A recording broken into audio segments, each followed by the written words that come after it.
అధ్యాయము 58 ఆ దినమందు యేసు ఇంట నుండి వెళ్లి సముద్ర తీరమున కూర్చుండెను. బహుజన సమూహములు తన యొద్దకు కూడి వచ్చినందున ఆయన దోణి ఎక్కి కూర్చుండెను. ఆ జనులందరూ ధరిని నిలిచియుండగా ఆయన వారిని చూచి చాలా సంగతులను ఉపమాన రీతిగా చెప్పెను. ఎట్లనగా, ఇదిగో విత్తువాడు విత్తుటకు బయలు వెళ్ళెను. వాడు విత్తుచుండగా కొన్ని విత్తనములు త్రోవ ప్రక్కన పడెను. పక్షులు వచ్చి వాటిని మింగివేసెను. కొన్ని చాలా మన్ను లేని రాతి నేలను పడెను. అక్కడ మన్ను లోతుగా ఉండనందున అవి వెంటనే మొలిచెను గాని సూర్యుడు ఉదయించినప్పుడు అవి మాడి వేరు లేనందున ఎండిపోయెను. కొన్ని ముండ్ల పొదలలో పడెను. ముండ్ల పొదలు ఎదిగి వాటిని అణచివేసెను. కొన్ని మంచి నేలన పడి ఒకటి 100 ఒకటి 60 ఒకటి 30 ఫలించెను. చెవులు గలవాడు వినుగాక అని చెప్పెను. తరువాత శిష్యులు వచ్చి, నీవు ఉపమాన రీతిగా ఎందుకు వారితో మాట్లాడుచున్నావని ఆయనను అడగగా, ఆయన వారితో ఇట్లనెను, పరలోక రాజ్య మర్మములు ఎరుగుట మీకు అనుగ్రహింపబడి ఉన్నది గాని వారికి అనుగ్రహింపబడలేదు. కలిగిన వానికి ఇయ్యబడును, వానికి సమృద్ధి కలుగును. లేని వానికి కలిగినదయు వాని యొద్ద నుండి తీసివేయబడును. మరియు వారు చూచుండియు చూడరు, వినుచుండియు వినకయు గ్రహింపకయు ఉన్నారు. ఇందు నిమిత్తము నేను ఉపమాన రీతిగా వారికి బోధించుచున్నాను. ఈ ప్రజలు కన్నులారా చూచి చెవులారా విని హృదయముతో గ్రహించి మనసు త్రిప్పుకొని నా వలన స్వస్థత పొందకుండునట్లు వారి హృదయము క్రొవ్వినది. వారి చెవులు వినుటకు మందములైనవి, వారి కన్నులు మూసుకొని ఉన్నారు. గనుక మీరు వినుట మట్టుకు విందురు గాని గ్రహింపనే గ్రహింపరు, చూచు మట్టుకు చూతురు గాని ఎంత మాత్రమును తెలుసుకొనరు అని యెషయా చెప్పిన ప్రవచనము వీరి విషయమై నెరవేరుచున్నది.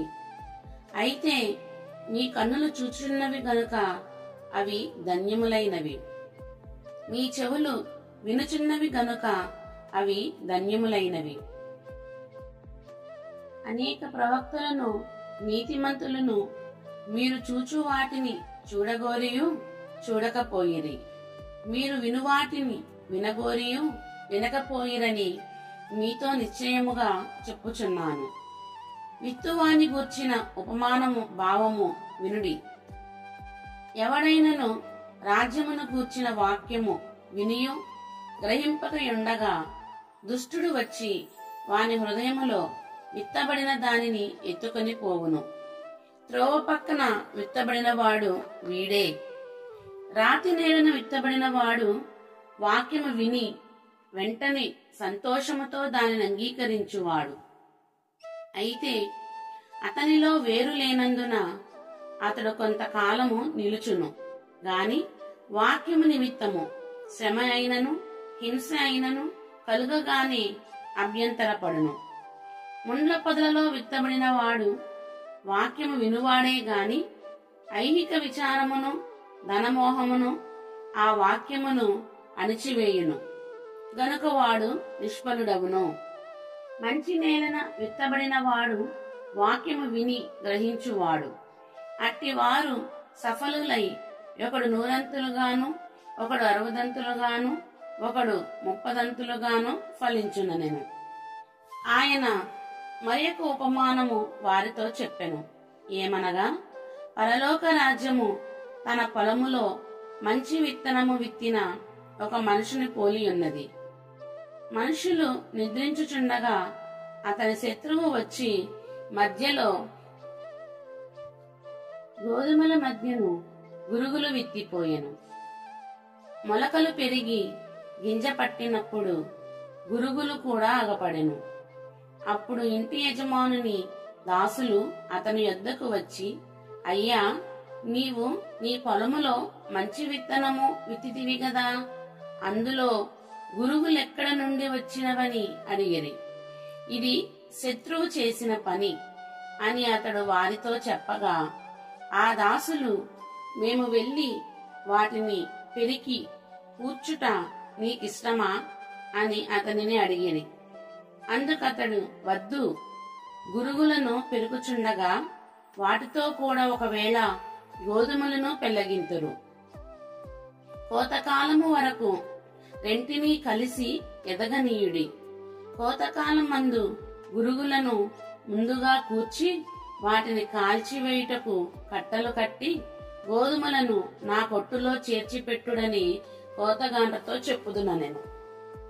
ఆయన మరి ఒక ఉపమానము వారితో చెప్పెను. పరలోక రాజ్యము ఒకడు తీసుకొని తన పొలములో విత్తిన ఆవగింజను పోలి ఉన్నది. అది విత్తనములన్నిటిలో చిన్నదే గాని పెరిగినప్పుడు కూర మొక్కలన్నిటిలో పెద్దదై ఆకాశ పక్షులు వచ్చి దాని కొమ్మల యందు నివసించునంత చెట్టగును. ఆయన మరి ఒక ఉపమానము వారితో చెప్పెను. పరలోక రాజ్యము ఒక స్త్రీ తీసుకొని పిండి అంతయు పులిసి పొంగు వరకు 3 కుంచముల పిండిలో దాచిపెట్టిన పుల్లని పిండిని పోలి ఉన్నది. నేను నా నోరు తెరచి ఉపమాన రీతిగా బోధించెదను. లోకము పుట్టినది మొదలుకొని మరుగు చేయబడిన సంగతులను తెలియజెప్పెదను అని ప్రవక్త చెప్పిన మాట నెరవేరునట్లు యేసు ఈ సంగతులనన్నిటినీ జనసమూహములకు ఉపమాన రీతిగా బోధించెను. ఉపమానము లేక వారికేమియో బోధింపలేదు. అప్పుడు ఆయన జనసమూహములను పంపివేసి ఇంటిలోనికి వెళ్ళగా ఆయన శిష్యులు ఆయన యొద్దకు వచ్చి, పొలములోని గురుగులను గూర్చిన ఉపమాన భావము మాకు తెలియజెప్పుమనిరి. అందుకాయన ఇట్లనెను, మంచి విత్తనము విత్తువాడు మనుష్య కుమారుడు. పొలము లోకము. మంచి విత్తనములు రాజ్య సంబంధులు, గురుగులు దుష్టుని సంబంధులు. వాటిని విత్తిన శత్రువు అపవాది. కోత యుగ సమాప్తి. కోత కోయువారు దేవదూతలు. గురుగులు ఎలాగూ కూర్చబడి అగ్నిలో కాల్చివేయబడునో అలాగే యుగ సమాప్తి యందు జరుగును. మనుష్య కుమారుడు తన దూతలను పంపును. వారాయన రాజ్యములో నుండి ఆటంకములుగా సకలమైన వాటిని దుర్నీతి పరులను సమకూర్చి అగ్నిగుండములో పడవేయుదురు. అక్కడ ఏడ్పును పండ్లు కొరుకుటయును ఉండును. అప్పుడు నీతిమంతులు తమ తండ్రి రాజ్యములో సూర్యుని వలె తేజరిల్లుదురు. చెవులు గలవాడు వినుగాక. పరలోక రాజ్యము పొలములో దాచబడిన ధనమును పోలి ఉన్నది. ఒక మనుష్యుడు దాని కనుగొని దాచిపెట్టి అది దొరికిన సంతోషముతో వెళ్లి తనకు కలిగినదంతయు అమ్మి ఆ పొలమును కొనును. మరియు పరలోక రాజ్యము మంచి ముత్యములను కొనవెదుకుచున్న వర్తకుని పోలి ఉన్నది. అతడు అమూల్యమైన ఒక ముత్యమును కనుగొని పోయి తనకు కలిగినదంతయు అమ్మి దాని కొనును. మరియు పరలోక రాజ్యము సముద్రములో వేయబడి నానా విధములైన చేపలను పట్టిన వలను పోలి ఉన్నది. అది నిండినప్పుడు దానిని దరికి లాగి కూర్చుండి మంచి వాటిని గంపలలో చేర్చి చెడ్డ వాటిని బయట పారవేయుదురు. అలాగే యుగ సమాప్తి యందు జరుగును. దేవదూతలు వచ్చి నీతిమంతులలో నుండి దుష్టులను వేరుపరచి వీరిని అగ్నిగుండములో పడవేయుదురు. అక్కడ ఏడ్పును పండ్లు కొరుకుటయును ఉండును. వీటినన్నిటినీ మీరు గ్రహించితిరా అని వారిని అడగగా వారు గ్రహించితిమనిరి. ఆయన అందువలన పరలోక రాజ్యములో శిష్యుడిగా చేరిన ప్రతి శాస్త్రియు తన ధననిధిలో నుండి కొత్త పదార్థములను పాత పదార్థములను వెలుపలికి తెచ్చు ఇంటి యజమానుని పోలి ఉన్నాడని వారితో చెప్పెను. యేసు ఈ ఉపమానములు చెప్పి చాలించిన తరువాత ఆయన అక్కడ నుండి వెళ్లి స్వదేశమునకు వచ్చి సమాజ మందిరములలో వారికి బోధించుచుండెను. అందువలన వారాశ్చర్యపడి ఈ జ్ఞానమును ఈ అద్భుతములను ఇతనికి ఎక్కడ నుండి వచ్చినవి? ఇతడు వడ్లవాని కుమారుడు కాడా? ఇతని తల్లి పేరు మరియ కాదా? యాకోబు, యోసేపు, సీమోను, యూదాయను వారు ఇతని సోదరులు కారా? ఇతని సోదరీమణులందరూ మనతోనే ఉన్నారు కారా? ఇతనికి ఈ కార్యములన్నీ ఎక్కడి నుండి వచ్చెనని చెప్పుకొని ఆయన విషయమై అభ్యంతరపడిరి. అయితే యేసు ప్రవక్త తన దేశములోను తన ఇంటను తప్ప మరి ఎక్కడైనను గణహీనుడు కాడని వారితో చెప్పెను. వారి అవిశ్వాసమును బట్టి ఆయన అక్కడ అనేకమైన అద్భుతములు చేయలేదు. ఆమేన్.